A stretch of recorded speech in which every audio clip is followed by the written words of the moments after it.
What's going on out there, everyone? It's W.F.S, your doctor here today. And today we need to talk about Star Trek. Yes, it's not like I haven't talked about it before, but in this particular case, we have a problem. And in my opinion, it is a serious problem. Strange New Worlds, and I have defended this show on and off, and I've even said it's a mixed bag. It's got good episodes and it's got bad episodes. But this latest episode that they just aired, 4.5 Vulcans, I'm sorry. That is just seriously changing my opinion. If the writers of this show continue to write like this, it's a lost cause. And all of you over there, Paramount and Skydance, with your hopes of repairing the damage, you better stop this stuff from continuing, because honestly, this is pure crap. Right now, I think Strange New Worlds is in serious trouble because it has an identity crisis. I think you're a little confused. Wrong. I'm not the one who's confused. You don't even know who you are. That's exactly what's going on with Star Trek right now. It has no idea who it is. Its identity is so washed away. They don't recognize it. They don't even see it. And they honestly just write this stuff in desperation that it will latch on and people will gravitate to it and say, wow, this is Star Trek. But it is not. It is a desperate attempt to get the audience attention. And sometimes it works, sometimes it doesn't. And this episode right here, 4.5 Vulcans, doesn't do it at all. Okay, first off, let's talk about First Officer James T. Kirk. And I've covered this already, but I'll do it again. He's not supposed to be the first officer of the Farragut. But because this is Strange New Worlds, history doesn't matter. We're making it up as we go along. Why are we talking about James Kirk? Well, first of all, he's part of this episode, 4.5 Vulcans, but the other reason is because of Screen Rant, my favorite place to go to for things that absolutely make no sense. Screen Rant has decided to post an article today about this episode, about James Kirk and Lan Noonien Singh and her genetic relation to Khan. Can you guess where I'm going with this? Screen Rant's article today comes out with Star Trek just found a way for Kirk to meet his greatest enemy before the original series. All right, so the scene that they're talking about here is when Lan is preparing to set a scenario up where she gets the Klingons, the Tholians, and a couple of other races involved with a war. Basically, she wants to start a war with 3 different races and blame it on each other, and then eventually tell them that it was the Gorn that started the whole thing, so she could wipe out her greatest enemy, the Gorn that have tormented her all her life. Except now that she is logically evolved into a Vulcan, her mind now is obsessed with warring in a logical way. And because Kirk will not go along with it, she goes all psycho on him. I'm not gonna let you do that.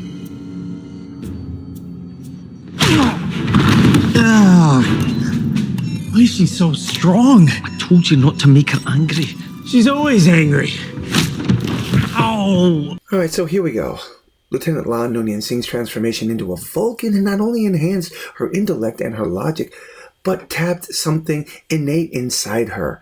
Lan is human, but she inherited the augment genetic traits of her ancestor, Khan Noonien Singh. Okay, so let me continue here. Lieutenant Commander James T. Kirk and Scotty are naturally alarmed by Lan's diabolical plot to start an interstellar war. And Lan even cold-cocks Kirk, who wondered aloud, why is this so strong? Why is she so strong? Luckily, a quick-thinking Scotty rigged a booby trap. I mean, seriously. There are so many words to describe it, but I only come down to one. Bullshit. Okay, Screen Rant, so obviously you and I were not watching the same episode, because my take on this was, one, they took a drug that altered their genetics, their DNA, and their physical structure as well. They weren't human anymore. At least they didn't think they were. They were Vulcans. I didn't think they were Vulcan, I'll tell you that. Vulcans don't act this way, but apparently the writers over there at Modern Day Star Trek seem to think so. But anyway, Khan's genetic augmentation had nothing to do with this. Her DNA was rewritten thanks to the drugs. You've got to stop trying to trying to align Kirk and Khan's history together. This nonsense that you keep trying to shove down everyone's throat has got to stop. Strange New Worlds did not imply anything about Khan in this episode. Quit reaching. There's nothing there to grab. As I said at the beginning of the video, Star Trek doesn't know who it is anymore. Its identity has been washed away. And here is some proof of that. When these four characters first try to return to being human, the medication doesn't work. They do some research and find a way to fix the problem, but then the four of them come to the logical conclusion that taking the serum would not be good, so they decide to stay Vulcan. So when the rest of the crew learns that Pike is refusing to take the medication and the others as well are refusing to take it, what do? They pretty much go along with it. Yeah, they are secretly hiding out in their quarters to discuss whether the Pike and everyone is doing something dangerous or can they leave them alone like that. But for the most part, they let them proceed as usual. Hell, there's one stupid scene here where Pike is talking to number one about a 45-minute crew rotation. In other Star Trek series, when someone is demonstrating mental illness or could be deemed a threat to the ship, they have been relieved of command. Look at Next Generation, the first season, Episode 7, Lonely Among Us. An energy alien possesses Captain Picard and threatens to take him back through the transporter as pure energy into their cloud where he lives. The crew, learning this, relieves him of command not before he attempts to trap him in an energy field, then escape the ship. What about the original series? McCoy, on so many occasions, threatened to pull Kirk from his chair, from his seat, because of the way he was acting. He used his medical authority. He would use his medical authority to hold leverage over Kirk. That is something I do not see in Strange New Worlds, and this episode is a clear demonstration. Now, what about Dr. Mabanga here for a minute? When he injected them with the serum to return them to normal, it didn't work, so naturally, because he needed to understand what was going on, he put them on a medical leave. Then, when they decided not to go back to being human, they went back to their jobs as if nothing happened. And then they started acting strangely. Now, first of all, they're under the influence of a medication that has altered them. They are not the same people they were before they took the medication. So how are they keeping their jobs? And when they started acting this way, why didn't he relieve them of duty? McCoy and Crusher would have done it in an instant. But in this show, they just are very soft on the subject. All right, another reason why this series has an identity problem is the writers can't seem to make up their mind what the hell they're talking about.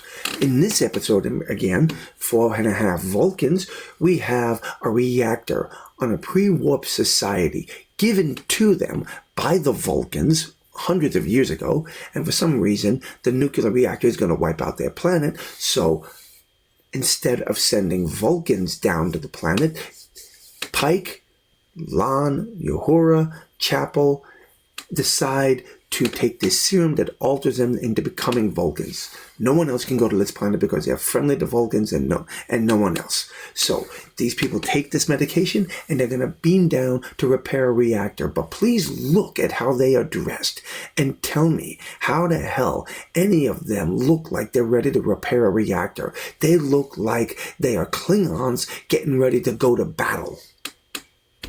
The writers can't even send out the right messages when they're making these stories. Again, they're going to repair a reactor, and yet look at the way they dress. Strange New Worlds is in serious trouble, and this preview from Season 4 is a clear demonstration of that idea. Puppets. Yes, we've gone over this before, but puppets? Now, an article I read about this several days ago, the creators wanted to say, well, maybe it was a transporter accident that caused this, but I have another idea, another theory in mind. They want to try and make us believe that a transporter accident is going to cause the crew to turn into puppets. But they've already introduced us to what I believe to be is Trelane, and they've tried to push the idea that it's Trelane. So perhaps Mr. Trelane is going to play around again in Season 4. As I said at the beginning, they don't know who they are. Their stories are so screwed up. Well, some of them are entertaining. It's just a mess the way things look to me. And I honestly think the only way to solve this problem is Strange New Worlds has got to go away. It has to go away. If they're going to start over again with Star Trek Year 1, then they have to pretend like Strange New Worlds didn't exist, because they have just ruined it. It started out on a good note, but it has just slowly been changed into something that doesn't look like Star Trek. I've heard 2 other people on YouTube say something that's very interesting that I really didn't think about here. This series was supposed to be based around Pike and his crew, but you see very little of Pike and more of the other crew members, and this doesn't feel like Star Trek. It feels more like a soap opera. How many more women is Spock going to be sleeping with before this series ends? I've defended this show. Back and forth, I've said it's a mixed bag. It's got good episodes and bad episodes. I've said that countless times. But the problem here is, and as I said, after watching this latest episode, 4.5 Vulcans, I am really convinced that they don't know what they're doing. And I am very scared for the future of Star Trek. Puppets is a clear example of why this show has no identity of its own and how much in danger it is of making Star Trek irrelevant. I would love to hear your thoughts and comments on this, so please drop them below and let me know. Until the next time, my friends, God bless.